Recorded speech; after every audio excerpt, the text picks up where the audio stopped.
함께 기도하겠습니다. 참 좋으신 아버지 하나님 감사드립니다.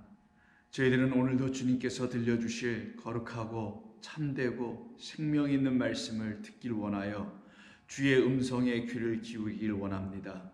주님께서 저희들의 마음과 귀와 눈을 열어 주시어서 주님의 마음을 다 알아듣게 하여 주옵소서. 예수님의 이름으로 기도드립니다. 아멘. 자, 하나님 말씀 나눕니다. 우리 같은 본문인 누가복음 7장 2절로 10절입니다. 누가복음 7장 2절 이하 10절입니다. 어떤 백부장의 사랑하는 종이 병들어 죽게 되었더니 예수의 소문을 듣고 유대인의 장로 몇 사람을 예수께 보내어 오셔서 그 종을 구해 주시기를 청한지라. 이에 그들이 예수께 나와 간절히 구하여 이르되 이 일을 하시는 것이 이 사람에게는 합당하니이다. 그가 우리 민족을 사랑하고 또한 우리를 위하여 회당을 지었나이다 하니 예수께서 함께 가실새 이에 그 집이 멀지 아니하여 백부장이 벗들을 보내어 이르되 주여 수고하지 마옵소서. 내 집에 들어오심을 나는 감당하지 못하겠나이다. 그러므로 내가 주께 나아가기도 감당하지 못할 줄을 알았나이다. 말씀만 하사 내 하인을 낫게 하소서. 나도 남의 수하에 든 사람이요 내 아래에도 병사가 있으니 이더러 가라 하면 가고 저더러 오라 하면 오고 내 정도로 이것을 하라 하면 하나이다. 예수께서 들으시고 그를 놀랍게 여겨 돌이키사 따르는 무리에게 이르시되 내가 너희에게 이르노니 이스라엘 중에서도 이만한 믿음은 만나보지 못하였노라 하시더라. 보내었던 사람들이 집으로 돌아가 보매 종이 이미 나아 있었더라. 아멘. 우리는 계속해서 이 같은 본문의 말씀을 가지고 세 번째 시간으로 말씀을 나누고 있습니다. 이 이야기는 우리 여러분께서 다 잘 알고 계시는 백부장에 대한 이야기고요. 그 백부장은 결국 우리 주님께로부터 이만한 믿음을 내가 만나보지 못했다라고 하는 소위 칭찬을 듣게 된 그런 사람으로 우리에게 알려져 있습니다. 물론 칭찬을 받은 것이라기보다는 하나님의 뜻을 안 사람이라는 것을 우리 주님께서 그의 모습을 통하여 보여주신 것이라 보시는 것이 더 맞겠습니다.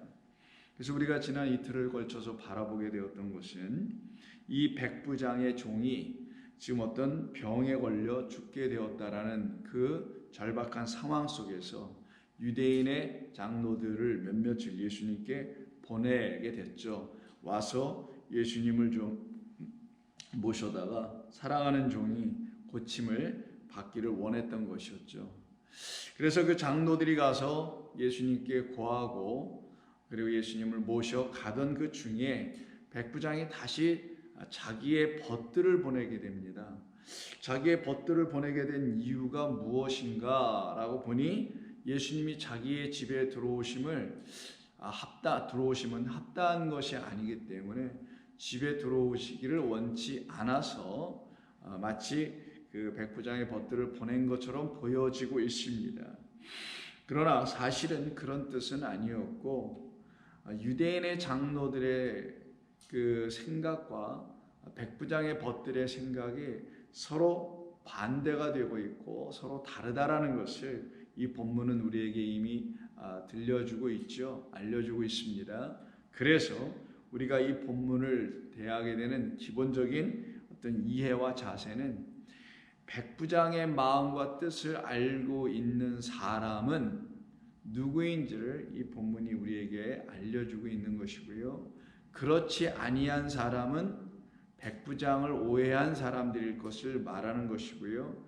백부장의 마음을 알지 못하여 백부장을 오해한 사람들은 그 마음의 뜻을 온전히 잘 전하지 못하는 유대인의 장로들로 설명된 것이며 그 장로들은 예수님께 나아가서 이 사람은 이런저런 일을 한 사람이니까 그가 원하고 그가 소원하는 바가 다 이루어져야 하며 그가 요청하고 청한 것이 다 응답되어야 하는 그런 것을 요청하기에 합당한 사람입니다 라고 말을 하게 됐던 것이죠. 그것이 바로 백부장의 마음을 알지 못하는, 백부장을 오해하는 사람들이었던 것이고요. 그렇지 않고 백부장에 의해서 다시 보냄을 받은 사람들은 그런 오해를 일으키게 하고 오해를 또 전하게 되는 그런 사람들인 유대인의 장로들과는 달리 이 백부장을 너무나 잘 알고 있는, 그래서 친구인 벗들을 보내주게 됩니다. 그래서 백부장의 마음과 똑같은 그 벗들인 친구들이 가서는 오히려 유대인의 장로들이 말한 것과는 반대적인 이야기들을 예수님께 전하게 되죠. 그때 이 전하는 내용을 보니까 내 집에 들어오심을 감당하지 못하겠나이다라고 6절에서 이 백부장의 벗들이 가서 전해줍니다. 물론 말은 백부장의 벗들이 하는 것이지만 백부장을 대변하여 말하고 있는 것에 불과한 것이니 결국 이 말의 주체는 백부장일 수밖에 없는 것이죠. 백부장의 마음이 여기서 다 드러나고 있는 것이에요. 그게 뭐냐면 내 집에 들어오심을 나는 감당할 수가 없습니다. 그러므로 내가 주께 나아가기도 감당하지 못할 줄을 내가 알고 있습니다. 나는 합당하지 못합니다 라고 하여 계속 이야기를 하고 있죠. 그럼 여기서 우리는 중요한 두 가지 이런 대조되는 그런 이야기를 통해서 우리가 알 수 있게 되는 게 하나 있습니다. 그것은 다름 아닌 백부장을 오해하는 사람이 있는가 하면 백부장을 오해하지 않는 사람이 있었다라는 거예요. 그것은 무엇을 말하려고 하는 거냐면 성경에서 하나님을 오해하는 수많은 사람들이 있다라는 걸 말하는 것이고요. 더 나아가서 그 오해하고 있는 그 사람들을 하나님을 더 이상 오해하지 않도록 바로잡아 주시기 위해서 이 땅에 보내심을 받고 오신 그 하나님의 아들이신 그리스도 예수님까지도 오해하고 있는 수많은 사람들이 이 땅에 있다라는 것을 말하는 겁니다. 그들을 놓고 유대인의 장로들이라는 사람들로 설명하고 있었던 것이고요. 그러나 이 유대인의 장로들은 백부장의 친구가 아니었다라는 거예요. 그들은 오해한다라는 거예요. 자, 무슨 말인 거냐면 전에도 말씀드린 것처럼 하나님의 벗과 친구된 믿음의 백성인 아브라함과 그 아브라함에게 주셨던 그 약속의 씨 후손을 계속 물려받은 또 다른 믿음의 후손들, 이들을 믿음의 선진들이라고 합니다. 그 모든 사람들의 라인업의 끝에 있는 사람이 여기 지금 백부장으로 설명되고 있는 거잖아요. 그 모든 사람들은 결단코 하나님이 행하시는 일이 무엇인지를 알아듣지, 알아보지, 깨닫지 못하는 자들이 아니라는 거예요. 그러기에 그들은 오해하지 않게 된다는 거예요. 그런데 하나님의 벗되지 아니한 자들은 하나님이 하시는 모든 일이 무엇인지를 알지를 못하여, 마치 본문에서는 백부장이 무엇을 요구하는지, 무엇을 그의 마음에 갖고 있는지를 알지 못하여 오해하고 있었던 유대인의 장로들처럼 모두 다 오해하고 있게 되다라는 거예요. 그렇게 오해하게 된 사람들을 놓고 지금 성경은 말을 하고 있는 것입니다. 그러니 성경에는 수없이 우리 하나님과 우리 주 예수 그리스도를 오해하는 사람들이 부지기수로 많이 나타날 수밖에 없게 되겠죠. 사실 저희도 다 한때는 우리 하나님을 안다 했지만 알지 못했었어요. 제대로 이해했다 했지만 오해했었습니다. 그 하나님의 말씀을 깨달았다 했었지만 무지한 상태로, 오해한 상태로 있었던 저희들임을 우리가 압니다. 그러기에 성경은 끊임없이 이 예수님을 오해하고 하나님을 오해하는 수많은 사건과 이야기들이 빼곡하게 가득 차 있죠. 다 찾아보고 읽어볼 수는 없지만 몇 군데만 살펴보면은 7장에 같은 7장에 33절 이하를 와서 보시게 되면은 이렇게 말을 예수님께서 하십니다. 세례 요한이 와서 떡도 먹지도 아니하며 포도주도 마시지 아니하며 너희들은 이렇게 말을 하기를 그가 귀신에 들렸다 하고 있고, 인자인 내가 와서 먹고 마시며 너희들은 또 말하기를 보라 저 사람은 먹기를 탐하고 포도주를 즐기는 사람이요 세리와 죄인의 친구로다 하니 라고 하여 세례 요한도 오해하고 당신도 오해했다라는 얘기를 하시죠. 이때 세례 요한을 오해했다라는 것은 세례 요한을 통하여 우리에게 들려주시려고 하셨던 하나님의 말씀의 첫 번째 것인 율법을 오해하고 있는 자들이라는 걸 말하는 것이고요.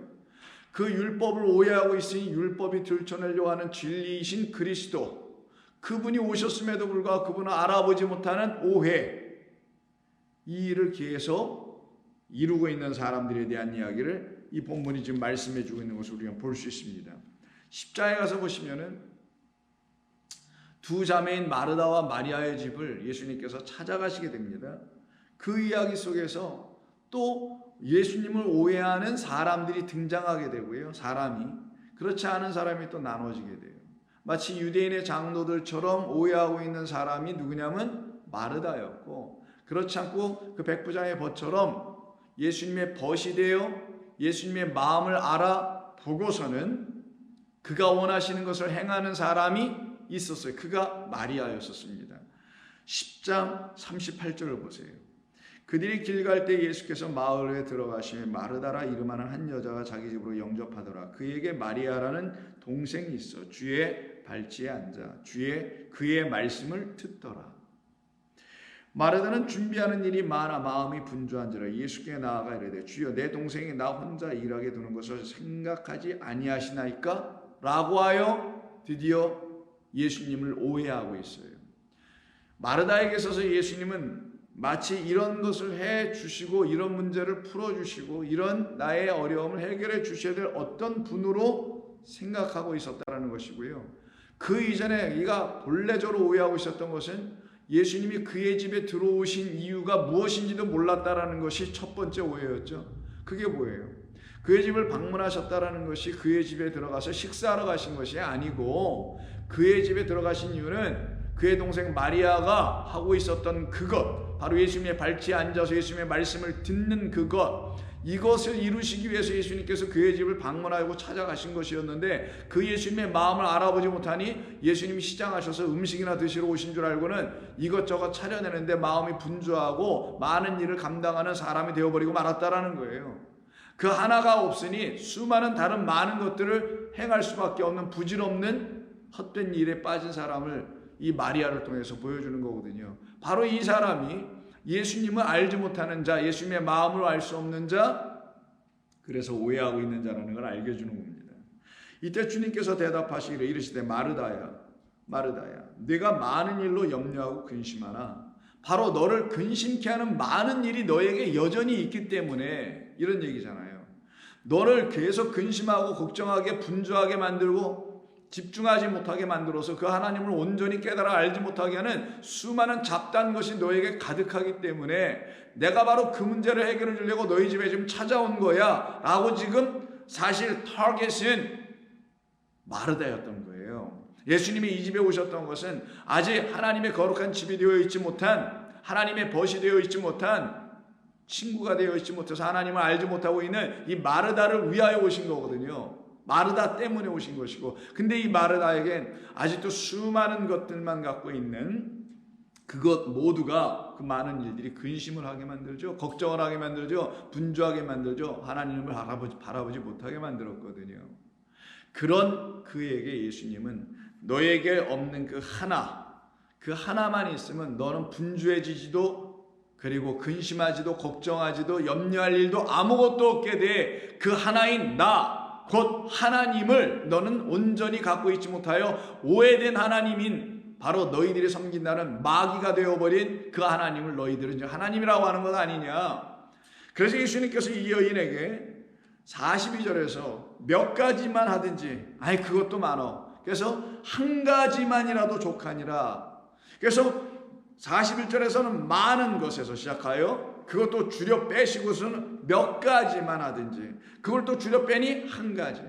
하나님의 이 1만마디 수많은 말씀을 듣고 들으니 점점 좁혀져요. 점점 추려져. 그리고 결국은 하나로 딱 남게 되는 거예요. 생명의 하나님, 거룩하신 하나님, 은혜의 하나님, 영원하신 하나님 한 분으로 딱 귀결되게 되는 거거든요. 그것이 있으면 족하는 건데, 그 하나님이 우리 안에 내주하시게 되는 일이 있으니 여러분 족하잖아요. 지금 근데 이 여인에게 있지 않았던 거예요. 그런 하나님을 갖고 있지 못한, 영접하지 못한 사람들에게는 끊임없이 하나님을 오해하게 돼 있어요. 그리고는 자기의 생각과 판단으로 뭔가를 하는 것, 그래서 오히려 더 분주하고 그러기에 더 어려움을 겪을 수밖에 없는 수많은 근심과 걱정으로 뒤덮여지게 되는, 애워싸임을 당하게 되는 것을 말씀하고 있는 겁니다. 그러면서 말씀하시기를 마리아는 이 좋은 편을 택하였으니 빼앗기지 아니하리라. 끊임없이 오해되는 일들이 벌어지게 되죠. 그 다음 장 11장 14절을 보시면 예수님께서 말 못하는 귀신을 쫓아내게 되심으로 인해서 귀신을 쫓아냈더니 사람들이 거기에 대해서 반응하기는, 아니 저가 귀신을 쫓아내네 하면서 저가 아마 귀신의 왕인 바알세불에 걸렸구나 라고 하는 또 다른 오해들을 끊임없이 그들은 갖게 됩니다. 예수님이 누구신지를 모르니 계속 이와 같은 저와 같은 일들이 이들에게는 나타날 수밖에 없게 되었던 것이죠. 그런 이들이 바로 하나님의 마음을 알 수 없는 자, 결국 오늘 본문을 통해서 본다면은 어떤 사람이냐? 바로 다름 아닌 하나님의 말씀을 오해하고 있는 자들이었던 거예요. 그래서 누가복음 12장에 보시게 되면은 부활이 없다고 주장하는 사두개인들이 예수님께 나와서 예수님을 공교롭게 만들고 자기들이 이해하고 있는 부활 없음에 대한 자기들의 주장이 맞다라는 걸 증거해 보려고, 입증해 보려고 이것저것 막 내놓고 있었죠. 그런 그들에게 예수님께서 한마디로 던지신 것이 무엇입니까? 12장 24절을 보시면 예수께서 그들에게 이르시기를 너희가 성경도 하나님의 능력도 알지 못하게 되어 오해함이 아니더냐. 그리고 한 번 더 말씀하십니다. 27절 하나님은 죽은 자의 하나님이 아니요 산 자의 하나님이시라. 그런데 너희들에게 그 하나님 살아계시지 아니하니 그 하나님은 말씀이요 영인데 그 말씀인 영이 너희들을 살려내는 영의 말씀이 되어 있지 않으니 너희들은 죽어있는 자되었고 죽은 하나님을 섬기고 있는 자들이니 어찌 너희가 그 하나님 살아계신 하나님을 온전히 깨달아 알 수가 있겠느냐 라는 말씀인 거죠. 그래서 하나님 예수님 말씀하시기를 산 자의 하나님을 갖고 있지 못한 모든 자들은 그 하나님을 오해하더라 라고 말씀하세요. 결국은 오해하는 거예요. 끊임없이 오해하게 됩니다. 이런 오해의 틀에 갇혀있는 이 세상에 오셔서 우리 주님이 제자들에게 다음과 같이 9장에서 물으십니다. 18절 예수께서 따로 기도하실 때 제자들이 주와 함께 있더니 예수님께서 그 제자들에게 물으시기를 이 많은 무리들이 나를 누구라고 하느냐, 당신을 누구라고 하더냐, 나를 누구라고 부르냐, 나를 누구로 생각하느냐, 나를 누구로 보고 있느냐 이런 얘기겠죠. 나를 어떤 사람이라고 어떤 존재라고 그들은 이해하고 있느냐 물으셨던 거예요. 그들이 대답하기를 세례 요한이라 더러는 엘리야라 더러는 옛 선지자 중에 한 사람이 살아났다 하나이다. 그때 예수께서 이르시기를 그럼 너희는 나를 누구라고 하느냐라고 거기에 대하여 베드로가 그 모든 제자들을 대표하여 이렇게 대답합니다. 주님은 하나님의 그리스도이십니다 라고 대답을 해요. 그러면 19절에서 많은 무리들이 대답한 것과 무리가 아닌 무리 중에서 추려져 나와 제자가 된 그 사람들이 말하는 것은 너무나 다르다는 것을 우리가 볼 수가 있겠죠. 많은 무리들은 역시 예수님을 오해하는 사람들, 그래서 엘리야니 선지자니 누구니 이렇게 얘기하고 있는 그런 사람들, 결국 하나님을 오해하는, 그래서 예수님까지도 오해하는 사람들이었으나 그 오해에서 그 죽은 자에게서 나오고 이제 산자 안으로 들어온 제자들인 그들은 주님을 온전히 알게 되더라는 거예요. 더 이상 오해하지 않게 되더라는 거예요. 이렇게 오해하지 않은 사람들이 바로 오늘 본문에서 백부장을 통하여 설명하고 있는 거고 백부장의 마음을 다 알고 있는 그 벗들인 거예요. 그럼 백부장은 지금 누구 역할을 하는 거냐? 하나님과 더 나아가서는 그리스도 예수님을 우리들에게 역할극으로 삼으셔서 알려주시려고 하는 이 틀을 이 본문이 갖고 있다는 것을 여러분들은 깨달아 알아볼 수 있어야 하는 거예요. 그렇지 않으면 나도 저 백부장 같은 믿음을 가져야 되는데 라고 하여 거길로 확 점프해 들어가게 돼요. 물론 당연히 저와 여러분들은 이 말씀을 통하여 우리도 그 백부장과 같은 믿음, 그 믿음을 온전히 가져야 되는 건 분명히 맞습니다.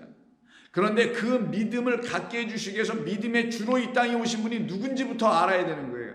믿음의 주요, 우리를 온전케 하시는 예수를 바라보라 할 때 그 예수님을 바라보지 않고 믿음의 백부장처럼 나도 믿음의 종이 되어야 돼, 그래 내 인생의 문제 해결돼, 이런 식으로 이 본문을 취하게 되는 사람들에게는 이 본문이 우리에게 주려고 하는 그 하나님이 누구신지를 여전히 깨닫지 못하게 돼요.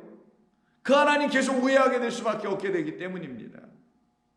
그래서 이와 같이 오해하지 않은 이 이야기 속에서의 사람은 백부장의 벗들이었다라는 거예요. 백부장의 벗이 아닌 유대인의 장로들은 오해했다라는 거예요. 그럼 저와 여러분들은 유대인의 장로들의 편에 서 있는 건가, 그들의 무리 가운데 안에 있는 건가, 아니면 백부장의 벗 그 안에 있는가 살펴봐야 되는 거예요. 친구는 바로 이 백부장에 의해서, 이 백부장의 친구들은 구원을 받은 사람들이거든요. 깨달아 안 사람들이에요. 자기들에게 누가 오셔야 하는지를 안 사람들이었던 거예요. 자기들에게 어떤 분이 와야 된다는 사실을 분명히 안 사람들인 거예요. 그러기에 이들이 감당치 못하겠다라는 말을 하게 되는 겁니다. 합당하지 않다라는 뜻이죠. 원래가 충분하지도 않고 합당하지도 않고 그건 올바른 것도 아니고 가치 있는 것도 아닙니다. 그럼 잘못된 것입니다. 이렇게 표현하는 거예요. 그게 무엇이었냐면, 내 집에 들어오심을 나는 감당치 못합니다. 나는 그런 것을 감당할 수 있는, 다룰 수 있는 능력도 없습니다. 합당한 것도 아닙니다라고 하죠. 이때 내 집이라고 지금 표현됐지만 이건 집이 아니에요. 집이라는 말은 그 윗절에 바로 6절에 있지 않습니까? 6절에 집이 있어요. 근데 여기 또 집이라고 또 번역했는데 위에 상반에 있는 집은 정말 오이코스 집이고요. 여기 내 집이라는 것은 집이 아니라 스테게라는 단어인데 이건 지붕이에요. 그럼 집과 지붕은 뭐 같은 거 아니냐 이렇게 생각하시는 분들도 있겠지만 의미가 다릅니다. 지붕은 그냥 말 그대로 집입니다. 사람들이 거하고 안으로 들어가 사는 것이죠. 근데 지붕은 위를 말하는 거예요. 위. 그 집을 이루기 위해서 마지막에 이렇게 덮는 것을 지붕이라고 하잖아요. 지붕 없는 집은 없잖아요. 그래서 지붕이라는 의미를 쓰는 건데 여기 우리말 번역에는 내 집에 그냥 들어오신다고 되어 있지만, 집이라 번역했으니까 집으로 들어온다고 했지만 원래는 지붕이라고 일단 만약 한번 써보죠. 내 지붕에 들어오심을 좀 이상하죠.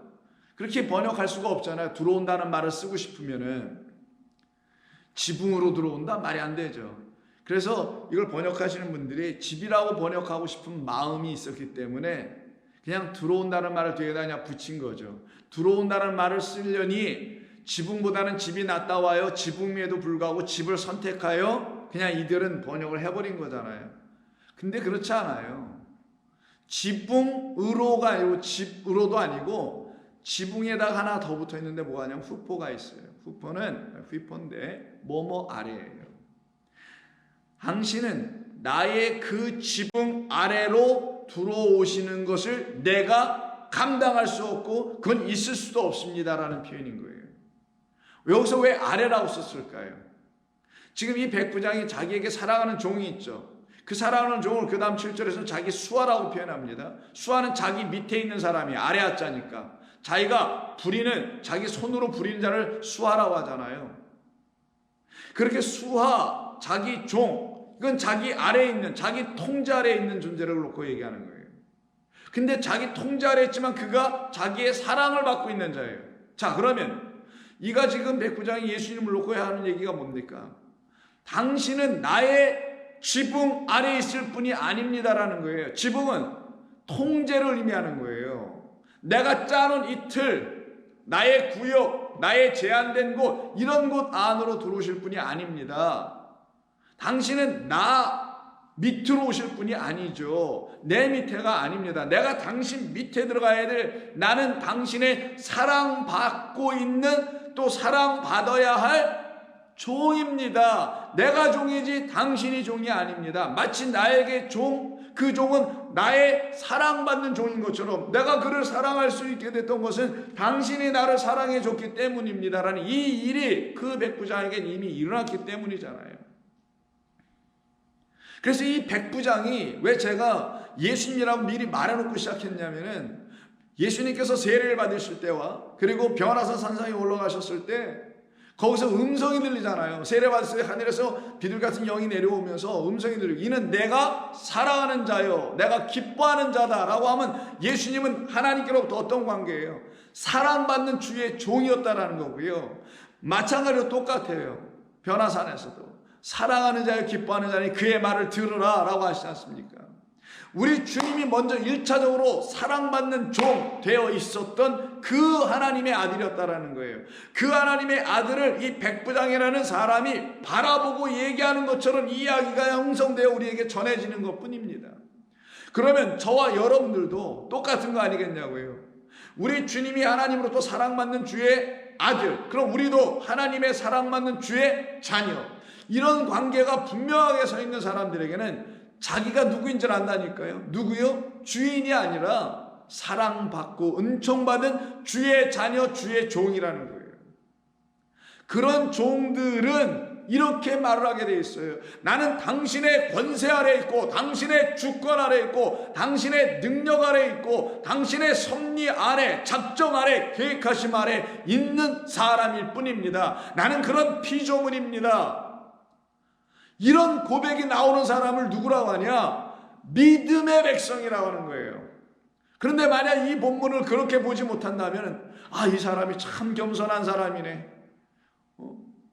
어디 감히 예수님이 자기 집에 오실 수 있는 그 발걸음을 그 멀리까지 하게 하실 이유가 뭐가 있어? 말씀만 거기서 하셔도 됩니다. 당신이 권능 있고 능력 있으신데 여기까지 오셔서 뭐 손을 만지시거나 하실 이유가 뭐가 있겠어요? 그냥 거기서 말씀만 하셔도 됩니다. 우리 집이 누추하기까지 하고 나는 당신을 감당할 수도 없는 아주 추한 사람에 불과합니다. 이런 식으로 이해할 수밖에 없을 거 아니냐고요.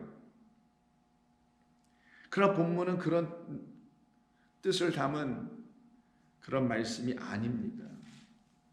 그래서 그 다음 7절에서 곧바로 그러므로 내가 주께 나아가기도 감당하지 못할 줄 아나이다. 말씀만 하사 내 하인을 낫게 하소서. 중요한 부분이에요. 나는 주께 나아갈 수 없는 자입니다. 그러면 내가 나아갈 수 없는 자이니 당신 앞으로 서 있을 수도 없는 자이니 나는 그럼 어떻게 된다는 거예요? 그럼 가만히 있으면 끝나는 건가요? 안 되죠. 나는 아무것도 할 수 있는 존재가 안 되니 나아갈 수가 없다는 말로 쓴 거니 나는 당신이 내게 오셔야만 하는 걸 내가 알고 있습니다라는 거잖아요. 그래서 초대한 거 아니에요. 오시라고 부탁한 거 아니겠어요. 나는 아무것도 할 수 없으니 내가 당신에게 나아갈 수가 없습니다. 그러나 당신은 내게로 오실 수가 있잖아요. 당신은 그런 무익한 나에게 오셔서 나를 유익한 당신의 종으로 만드실 수 있잖아요. 무익한 종은 사랑받지 못한 종이요, 유익한 종은 하나님의 은총 안에 있는 종이란 말이에요. 그런 나로 당신이 만들어 주실 걸 내가 아니, 나는 갈 수 없으나 당신은 오실 수 있잖아요. 나는 육으로 당신에게 갈 수 있는 존재가 아니니 당신이 말씀이 되어 육신으로 오신 그 당신이니 당신이 곧 내게 오실 수 있는 거 아닙니까? 말씀이 육신된 그분만이 육으로 있는 나에게 말씀이 되어 오실 수 있는 거 아닙니까? 그래서 뭐만 해달라고 한 거예요? 그래서 말씀만 해달라고 한 것이지 겸손을 이루기 위해서 한 표현이 아니란 말이에요. 나는 당신에게 갈 수 없습니다. 그러나 당신은 말씀이 육시되어 이 땅에 나에게 세상에 오셨지 않습니까? 그러니 나에게 말씀이 되어 오시옵소서. 그걸 말씀만 해달라고 하는 거예요. 나도 남의 수하에 든 사람이요, 내 아래에도 병사가 있으니 이더러 가라 하면 가고 저더러 오라 하면 오고 이 정도로 이것을 하라 하면 하나이다. 예수께서 들으시고 그를 놀랍게 여겨 이렇게 말씀하세요.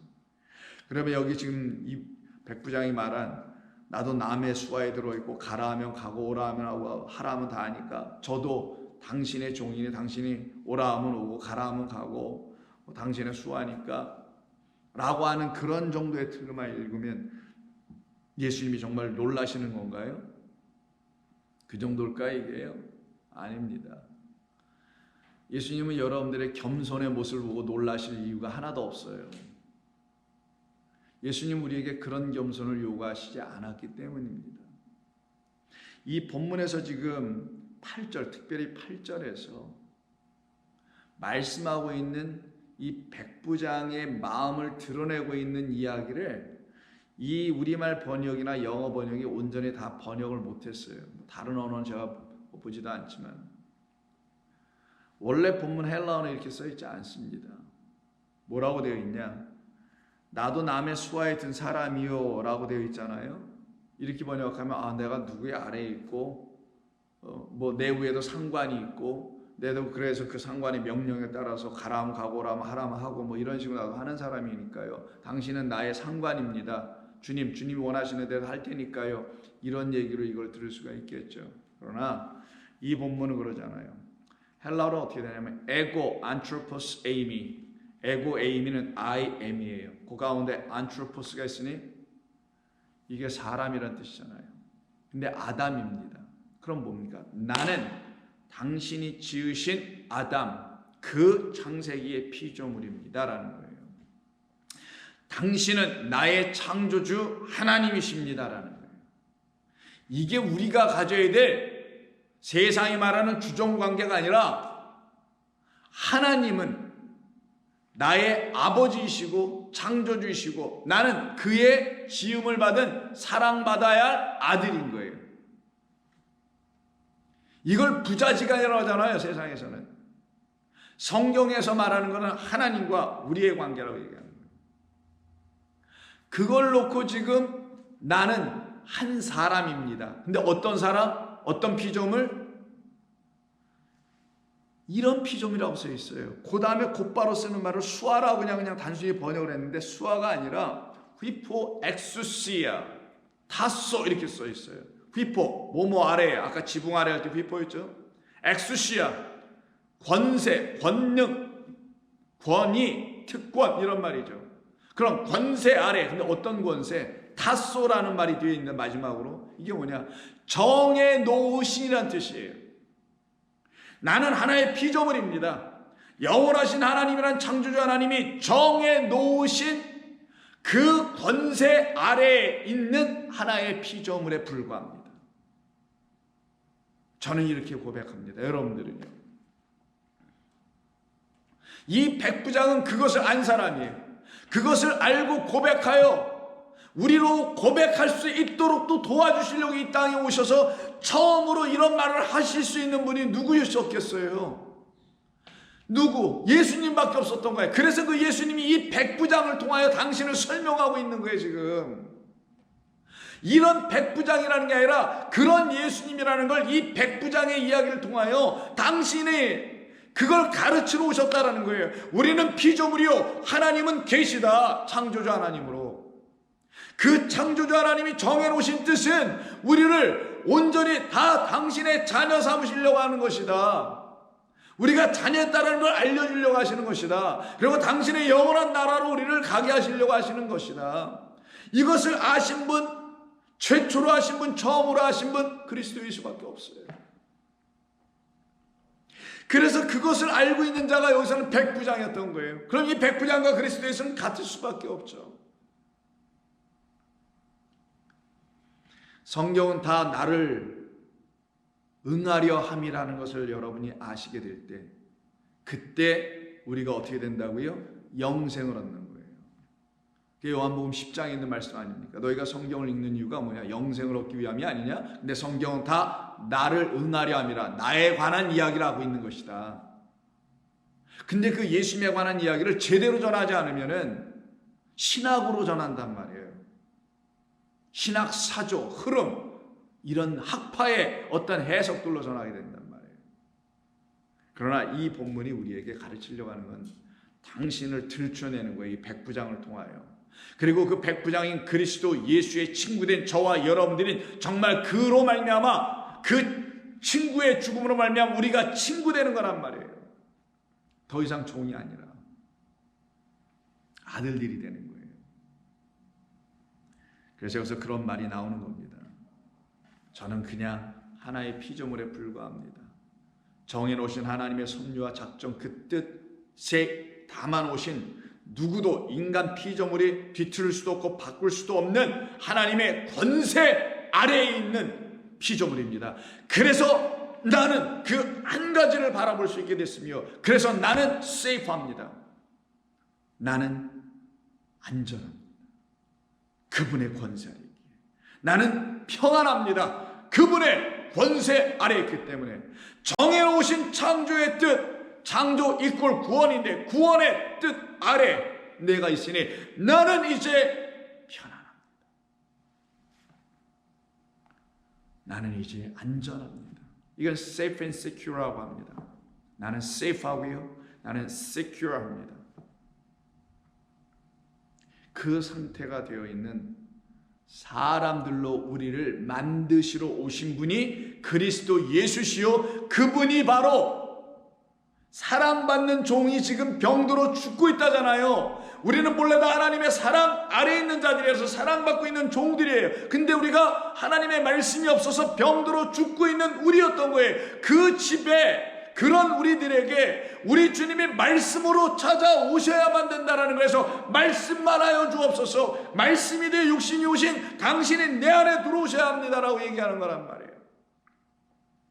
그때 우리 살아나는 겁니다. 그래서 살아나게 된 거예요. 그래서 은혜 받은 자 된 겁니다. 이것이 저와 여러분들을 믿음의 사람으로 세우게 하는 가장 기본적인 틀이 되어진 거예요. 그리고 이가 말합니다.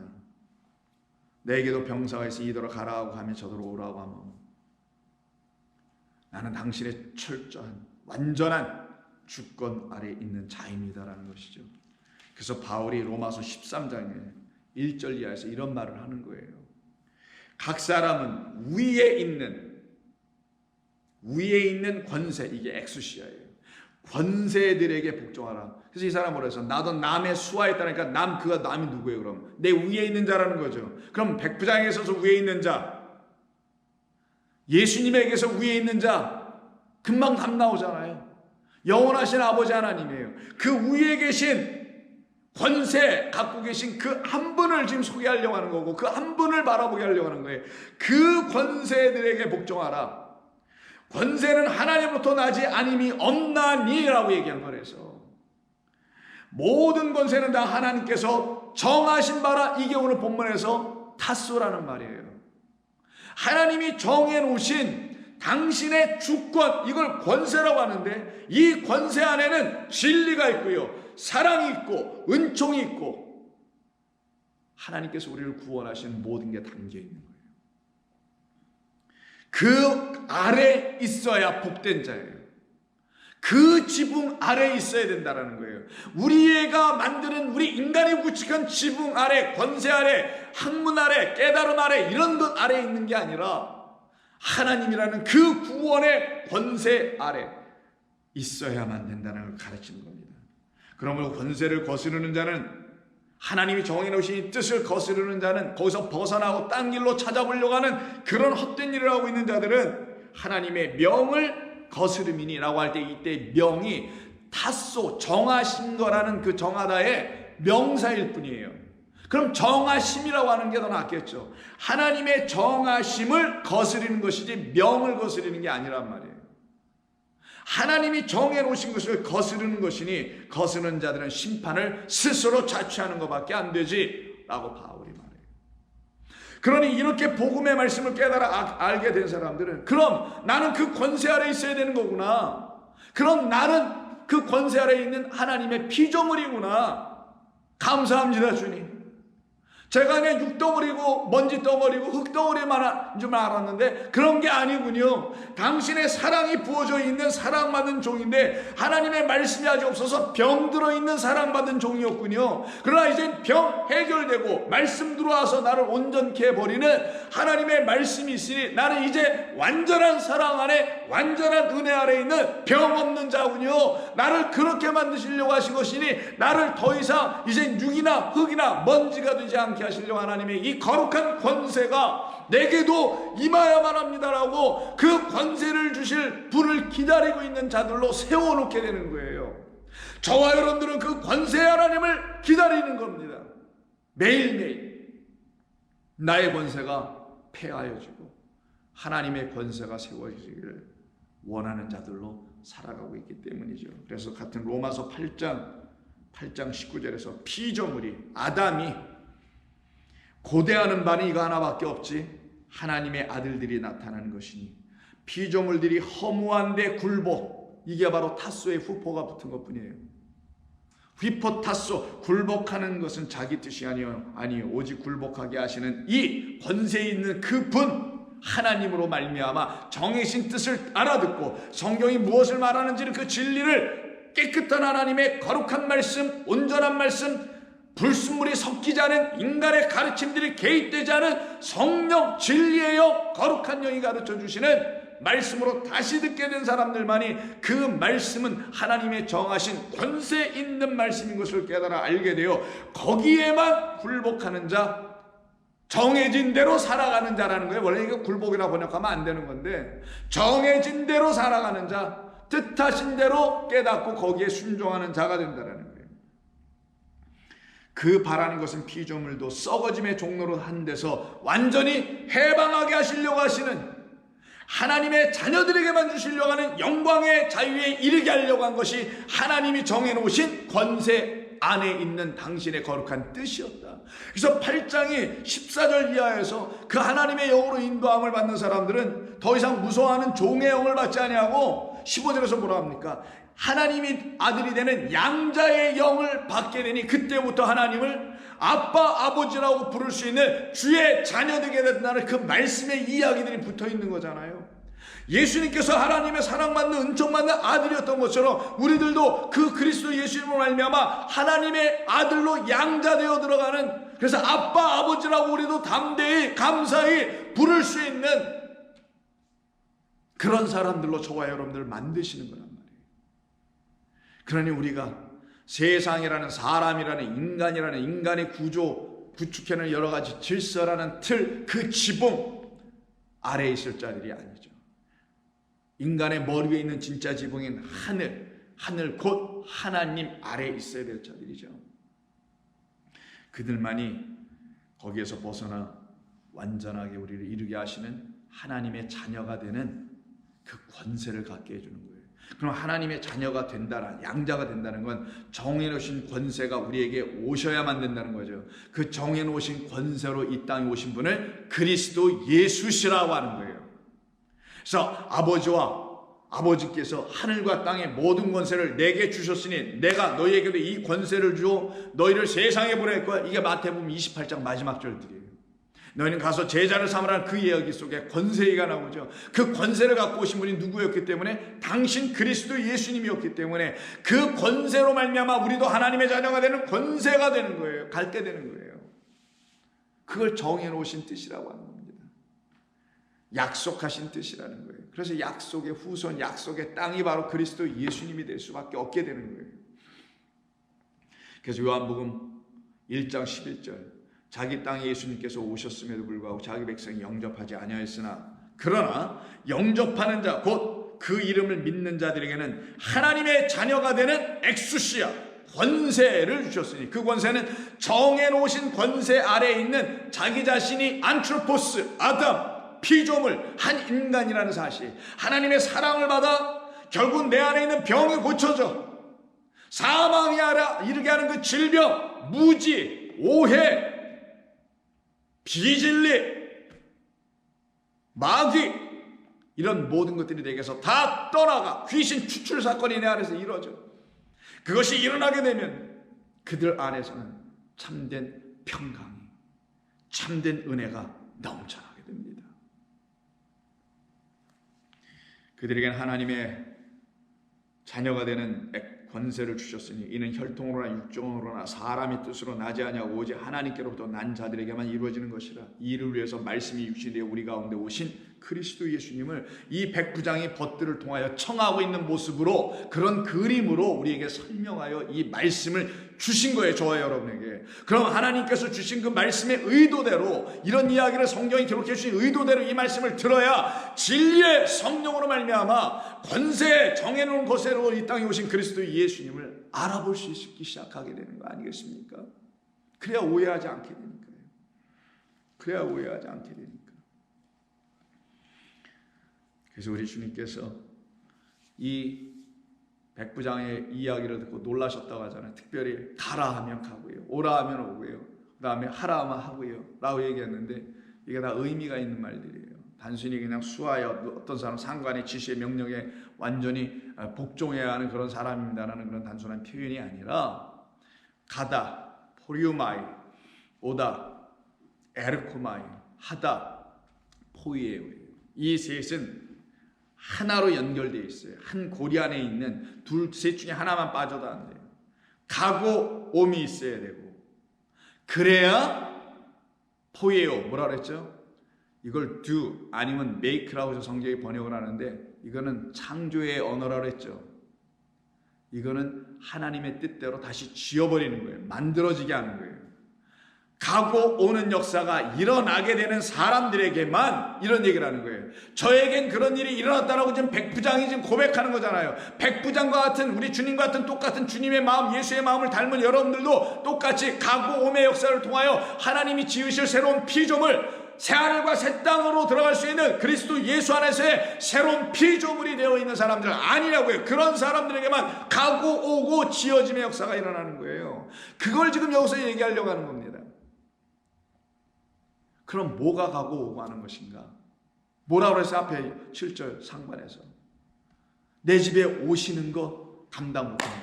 아닙니다. 제가 주님께 나아가는 거 감당 못하겠습니다. 오직 말씀이 내게 오셔야 합니다. 아버지께서 당신을 말씀이 육신에 보내신 것처럼 가서 이 세상이라는 곳에 있는 내 자녀들을 아내로 삼아 내게로 데리고 와라. 이게 하나님의 뜻이란 말이에요. 가, 보내심을 받은 자, 그래서 실로암, 보냄을 받았다는 뜻이죠. 생명수로, 연못이니까 생명수로 보냄을 받아 이 땅에 오신 그 분이 말씀으로 우리 안에 영이 되어 들어오심을 가라라는 말씀인 거고, 그로 말미암아 말씀이 되어 육신 되어 이 땅에 오신 주님으로, 주님 우리 안에 들어오시는 말미암아 내가 가야 될 곳이 어딘지를 알았어요 이제는. 그래서 그들이 어떻게 해요? 오라 하시니 그분으로 또 가는 거. 가고 오고 가는, 그때 우리의 가운데 어떤 일이 벌어져요? 하나님의 피조물로 다시 하나님의 영으로 호흡하는 새로운 피조물 그리스도 예수라는 진리 안에 있는 자들 되게 되는 겁니다. 그래서 성경은 이 포리우마이와 에르코마이를 바로 이런 본문에서 사용하는 거예요.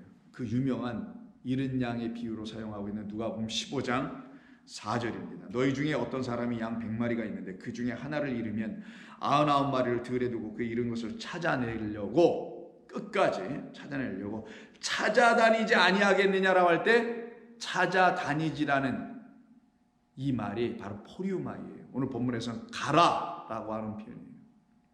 그 잃은 양 우리입니다.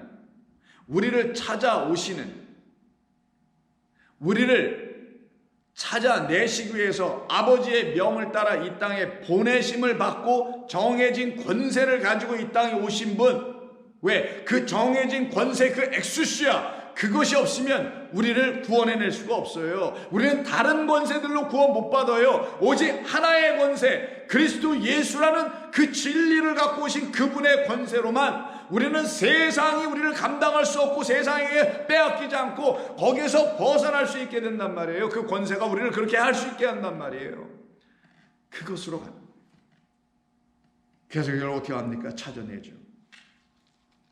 그분을 세 번째 비유인 두 아들에 대한 비유 중에서 둘째 아들의 이야기 속에서 나타내 주죠. 그리고는 18절에 내가 일어나 아버지께로 이제는 가자. 이게 저와 여러분들이잖아요. 가자. 이게 에르코마이. 아버지가 이제 오시라고 하면, 오라고 하면 우리는 가자. 이 응답이 일어나게 되는 거예요. 이게 포리우마입니다.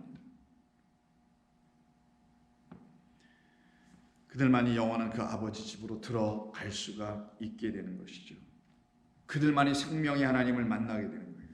그들은 이제 더 이상 병으로 붙잡히지 않아요. 이제 깨끗해져 있는 사람들이기 때문이죠. 그 아들이 우리에게 찾아와서 그가 우리에게 말씀이라는 걸 다 부어줌으로 말미암아 내 안에서 죽을 건 다 죽고 살아날 거 다 살아나고, 그래서 내가 갈 곳은 아버지의 집이고 나서 아버지께로 가자 라고 하는 그들, 이들이 정말 깨끗해진 자, 더 이상 병은 없고 사랑받고 은총받는 주의 자녀로 살아가는 자들 되는 거죠. 그래서 17장에 보시면은 예루살렘으로 가실 때 사마리아 갈릴리를 지나가시는 가운데 한 마을을 지나가시는데 나병 환자 10명이 예수를 만나러 옵니다. 전부 다 병 걸린 사람들이에요. 나병 고쳐지지 않으면 죽을 사람들입니다. 소리를 높여 이르되 예수 선생님이 우리를 불쌍히 여기소서 하거늘 보시고 이르시되 가서 제사장들에게 너희 몸을 보이라 하셨더니 그들이 가다가 깨끗함을 받은지라. 병이 고쳐졌어요. 이때 이들에게 예수님이 명하신 게 제사장들에게 가라. 복수의 제사장들이에요. 이때 가라가 포리마이에요. 가라고 명을 했습니다. 그 중에 한 사람이 자기가 나은 것을 보고 큰 소리로 하나님께 영광을 돌리며 다시 가라고 했던 길을 돌이켜와요. 나머지 9은 고쳐졌어요. 근데 누구에게 가요? 예루살렘 성전에 있는 그 제사장들에게 갑니다. 왜? 그 제사장들에게 보여 그 제사장들이 다 옷을 벗겨놓고 검사하고 어디 문둥병이 하나도 없으면 자기들의 그 예루살렘 성전 안으로 들어올 수 있는 그 허가증을 내주게 됐단 말이에요. 공동체로 회중으로 들어올 수 있는 자격을 줬단 말이에요. 그런데 이 한 사람은 거길로 가지 아니하고 예수님께 돌아왔다라는 거예요. 왜? 내가 가야 할 집은 거기가 아닙니다. 내가 가야 될 집은 당신을 통하여 가야 될 아버지 집입니다 라는 걸 한 사람은 하나밖에 없었어요. 그 열을 온전히 완전케 할 대표인 하나, 그 열의 하나, 그 하나는 예수라는 멜기세덱 대제사장에게로 오더라는 거예요. 왜? 그의 말로 말미암아 고쳐졌잖아요. 그의 말씀만으로 고쳐졌잖아요. 가라고 하는 말씀, 내가 그렇게 해서 이 땅에 왔다라는 걸 가르쳐 주신, 내가 그렇게 가라 하여 너에게 지금 온 곳이고, 너에게 뭐로 왔느냐? 말씀으로 왔다. 생명으로 왔다. 생명의 말씀으로 왔지 않느냐? 그래서 내가 지금 살아난 거 아니냐? 고쳐진 것 아니냐? 사랑받는 자가 된 것 아니냐? 이걸 안 사람만 그렇게 해주신 그 말씀의 주인인 그리스도에게로 가는 거예요.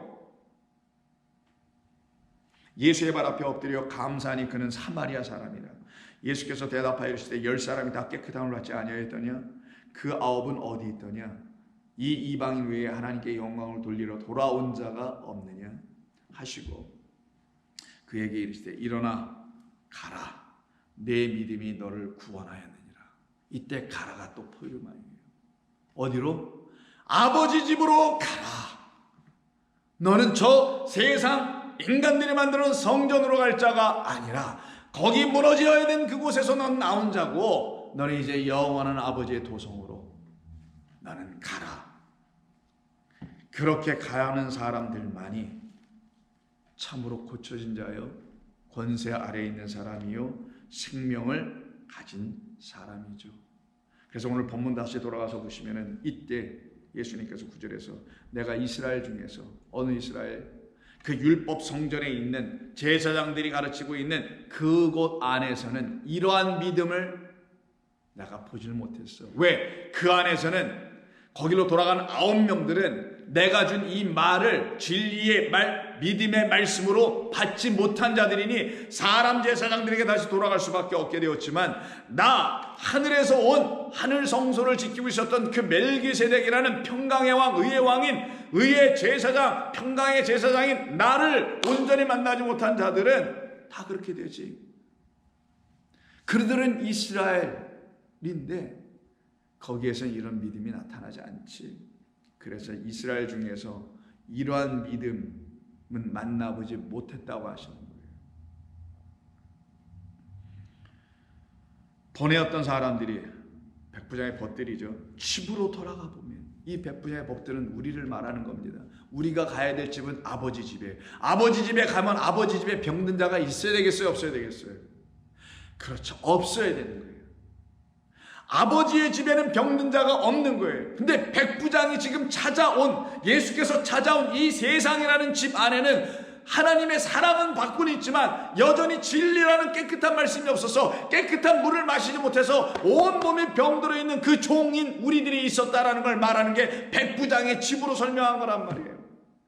내 집은 만민이 기도하는 집이라. 여기는 아버지의 기도하는 집이야 라고 하신 그 집이 사람들로 우울거리는데 전부 다 병이 걸려있네. 마치 베데스다 연못가에 수많은 병자들이 둘러 앉아치고 있었던 것처럼. 그러나 믿음을 주님으로 말미암아 말씀 안에서 갖게 된 사람들은 더 이상 그 집으로 가지 않고 벗들이 간 그 집은 다른 집입니다. 영원한 아버지의 집. 거기에는 전부 다 하나님의 사랑받고 은총받는 자들로 가득 채워져 있으며 병든 자가 아니요 다 깨끗함을 얻고 고침을 받은 자. 그래서 신약 성경에 그렇게 고쳐지는 이야기가 많은 이유가 거기 있었던 거예요. 그걸 가르쳐 주려고. 그 아버지의 집에는 깨끗함을 입은 자, 살아난 자, 강건한 자, 온전한 자들이 들어가는 거예요. 그래서 여기서 집으로 돌아가라. 가서 보니 종이 이미 나았다 할 때 나았다가 희귀하고란 단어예요. 때와 마이가 아니에요. 치료하다는 말이야. 테라피라는 단어 사용해서 그 단어를 쓰지 않고 희귀함. 희귀함은 뭐냐? 온전해지다라는 거예요. 이제는 너에게 하나가 없어서 온전하지 못했잖아. 근데 그 하나가 들어왔네? 그럼 너 이제 온전한 거야. 마르다야, 너에겐 이게 필요하지. 유대인의 장로들아, 너에겐 이거 하나가 없어서 지금 온전하지 못하잖아. 그 온전하게 한 그 하나가 이들에게 들어옵니다. 그래서 아까 그 아들이 아버지 집으로 이제 가자 나의 집으로 갔더니 아버지가 막 문 밖에서 기다리고 그를 끌어안고 새 옷을 입히고 인장을 끼우고 신발을 신기고 살찐 송아지를 잡고 하죠. 그때 24절에서 이렇게 말합니다. 이 내 아들은 죽었다가 다시 살아났으며 내가 잃었다가 다시 얻었노라 하니 그들이 즐거워하더라. 근데 여기 이 집에 큰아들이 하나 있었잖아요. 뒤늦게 들어와 아버지 집에서 무슨 난리가 났어요. 춤을 추고 기뻐하며 막 잔치가 벌어지는 모습을 보고 26절에서 그 집에 있는 하나의 종을 불러다가 무슨 일인가 물으니 그 종이 그 맏형에게 대답해 주기를 당신의 동생이 돌아왔음에 당신의 아버지가 건강한 그를 다시 맞아들이게 되므로 이런 말을 써요. 병들었다가 이제 건강해진 그를 맞아들임으로 너무 기뻐서 살찐 송아지를 잡았나이다. 이 얘기를 합니다. 이때 건강하다는 말이 오늘 본문에서 그 종이 나았다라는 희귀하고 똑같은 단어예요. 그럼 아버지가 원하시는 게 뭔지 알죠? 아버지의 완전한 권세의 마지막 끝은 뭐냐? 우리를 완전하게 하고 온전케 하는 거예요. 그래서 내가 거룩하니 너희도 거룩할지어다가 아니라 내가 거룩하니 너희도 거룩할 것이야. 내가 완전하니 너희도 완전할 것이야. 나로 말미암아. 이 말씀을 약속으로 주셨지 않습니까? 그러니 저와 여러분들이 아버지 집이라는 그 집 안에 거하게 될 때에는 하나님의 진리의 말씀 안에 들어올 때에는 우리는 모두가 이렇게 건강한, 강건한, 본래의 의미인 온전한 사람들로 세워지게 되는 겁니다. 이것이 저와 여러분들을 향한 백부장의 뜻이었던 거예요. 이 백부장의 뜻을 알고 있는 백부장의 벗들은 그 이야기를 세상에 선포한 겁니다. 백부장으로 이 땅에 오신 그리스도 예수의 마음을 알게 된 하나님의 벗들, 하나님의 약속의 말씀을 갖고 있는 자들은 똑같이 이와 같은 삶을 살아내고 있으며 이와 같은 삶을 살아내도록 세상을 향하여 선포하고 있는 것입니다. 그들이 바로 온전한 자요, 강건한 자요, 사랑받는 자요, 그 집에 영원히 거한 자입니다. 기도하겠습니다. 아버지 하나님 고맙습니다. 오늘도 저희들에게 주신 말씀을 통해서 우리의 심령이 주의 은총 받은 자라는 사실을 깨닫게 하시니 감사드립니다. 예수님의 이름으로 기도드립니다. 아멘.